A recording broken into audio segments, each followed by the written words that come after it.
अभी सब ओकरा के देख के खड़ा हो जाइए, लेकिन हमनी चाप के बैठल रह जाइए।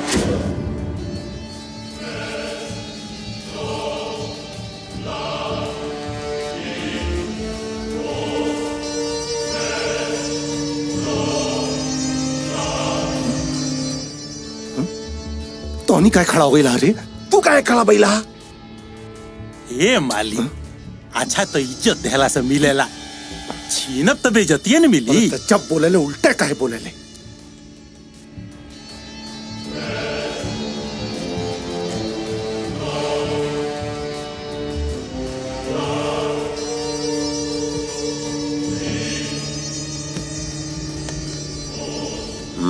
राजेश सिंह जी, जौन 100 एकड़ जमीन बा ऊपर विधायक जी कलेक्टर से याद लेके बियर के फैक्ट्री बनावे जा रहल बनी।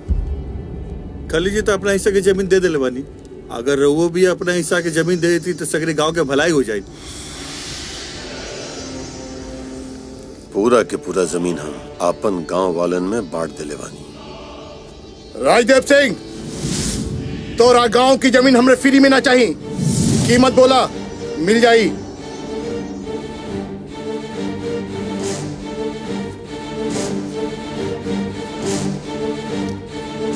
ये तो हर बेटा बन विधायक। हाँ। अच्छा कपड़ा, अच्छा खाना, पढ़ाई लिखाई भी अच्छा, बहुत लाड़ प्यार से पल्ले पड़े तू एक राना। अगर तहरा आंखी के सामने तहरा बेटा का विधायक बुरा लगल ना, लेकिन हमर खून खोलता जौना जमीन जीवन भर हमरा माई की जैसे रोटी देलस, वो जमीन के बियर फैक्ट्री के हवाले करके मारे ना दे। हम विधायक पड़े, जनता के भलाई के बारे में सोच, जनता के प्रतिनिधि बड़े, यही ले अभी ले खड़ा बड़े, न तो बोर्ड की जगह तो लाश के कंकाल टंगल रहे।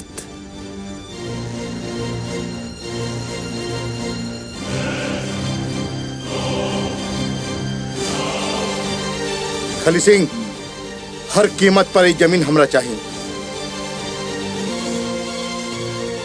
मामा, आज हम बहुत खुश बनी, ना चाह के भी हमरा प्रेम के साथ प्यार हो गई। मामा